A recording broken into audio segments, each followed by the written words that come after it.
So I've written a lot and talk a lot about sentiment impacting stock market returns moving forward. And there's so many things that I've said that I want to try to encapsulate some of that briefly. The line that I've used for decades and decades, I stole but always attribute to Sir John Templeton, which is that bull markets are born on pessimism, grow on skepticism, mature on optimism, and die in euphoria. Now, the fact of the matter is that's pretty much true. The difficulty is figuring out where you are in that. And in the flip side, bear markets go almost perfectly in reverse down to dire pessimism at their bottom, in which case you get the birth of the next cycle upward. The fact is that it's difficult for people to discern pessimism, skepticism, optimism, euphoria, and where you are in those phases. Easier to accept the phrases than the granularity and the transition between one to another. There's not a precise way to measure that. There's lots of different tentacles that you get into trying to figure out sentiment, but none of them are precise, and it's more of an art than a science.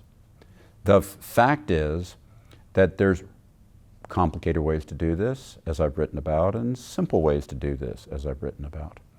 The simplest way that everybody watching this video can do is, at a moment in time, go online to lots of different financial sites and look at what expectations are for commonly announced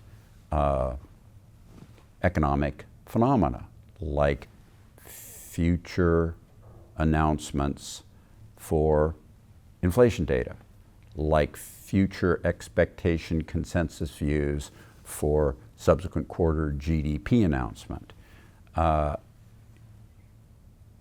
for earnings per share, for the S&P 500. You can just go down the list. Just take economic things and look for consensus forecasts for them, and then wait to see, do the actual numbers come in higher, better, or lower, worse? Unless it was inflation, and then lower would be better and higher would be worse, for example. But do they come in better than expected or worse than expected? If most of them are coming in better than expected, it's telling you people were too pessimistic. If most of them are coming in worse than expected, it's telling you people have been too optimistic. That's not very hard to understand what I just said. The fact is that then there's bigger picture, longer term ones that you look at, like, and I've written about this for over 35 years. When there's lots of initial public offerings, that's a sign people are pretty darn rosy in their expectations. When there's a paucity of initial public offerings, then that's a sign people are not very optimistic at all in their expectations, because IPOs come when the market's pretty rosy and ebullient, meaning you're off into the latter stages of optimism, moving into euphoria. Not that there can't be some IPOs when you see a lot of IPOs, and particularly when you see IPOs, remember, that stands for initial public offering, which a third of a century ago plus I categorized as IPO means it's probably overpriced. But the fact is that when you see particularly low quality IPOs in volume, that's a pretty good sign that we're rocking and rolling in the marketplace. Now, what I would say about where we are now, which is what people are always asking about, where are we now? What's going on now? How's our sentiment now? There's a couple of things you can say. One of them is economic events have been coming in on balance better than people thought they would. You could see that in August, when people in July and August had the market going down for fears of the war, for fears the consumer was tapped out, for fears that we're past a good part of the hiring cycle in GDP and the economic recovery, fears about so much of the wars, fears about all of the wacky turmoil and elections. I'm not going to talk about that in this video for sure. I need you to be able to, keep your stomach about you. But the fact of the matter is that All of these things people got excited about, thinking, looking for the bad, looking for the bad, looking for the bad in July and August, thinking maybe the bull market's over, as we had a fairly sharp downdraft off the top. And I'm going to come back and talk about that in a moment. All of that was overcome by economic numbers coming in consistently better than people expected, saying people had not been optimistic enough, that there'd been too much skepticism. Not overall skepticism. I believe we're in the early phases of optimism in our overall macro emotion. But going back to Sir John Templeton, bull markets are born on pessimism, grow on skepticism, mature on optimism, and die on euphoria. We haven't gotten close to euphoria. You don't have wild projections for the future. You don't have a lot of IPOs. You certainly don't have a lot of crazy IPOs of low-quality garbage companies floating into the marketplace. You don't see any of what I consider the signs of euphoria.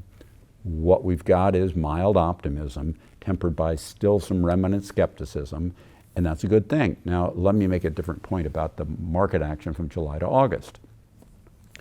In the period leading up to the mid-July market peak in the S&P 500 and the non-US market, overall, globally, you had a sharp run-up to a peak that was steep, followed by a decline that was near straight down.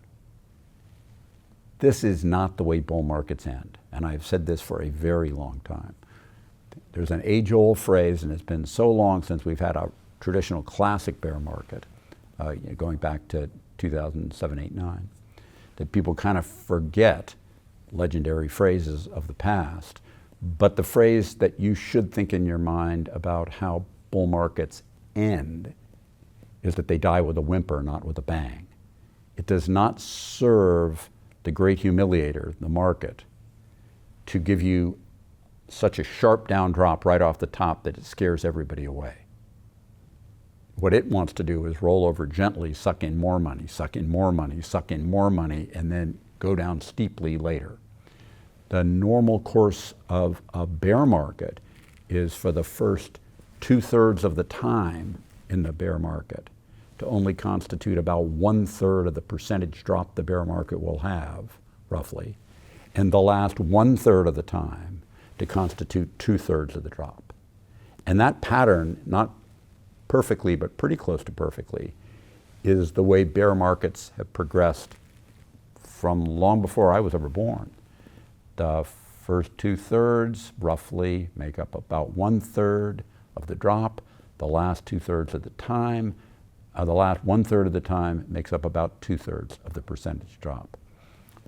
Die with a whimper, not with a bang. So what the sharp drop off the top does is resets our sentiment lower. It scares people. It takes their sentiment back to a lower level, back to where it had been well before you got that rise, because people hate losses in America 2.5 times as much as they love gains, and in Europe more like 4+ times as much as they love gains.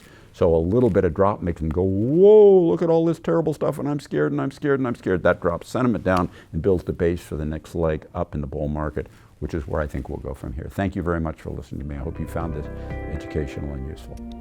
Subscribe to the Fisher Investment YouTube channel if you like what you've seen.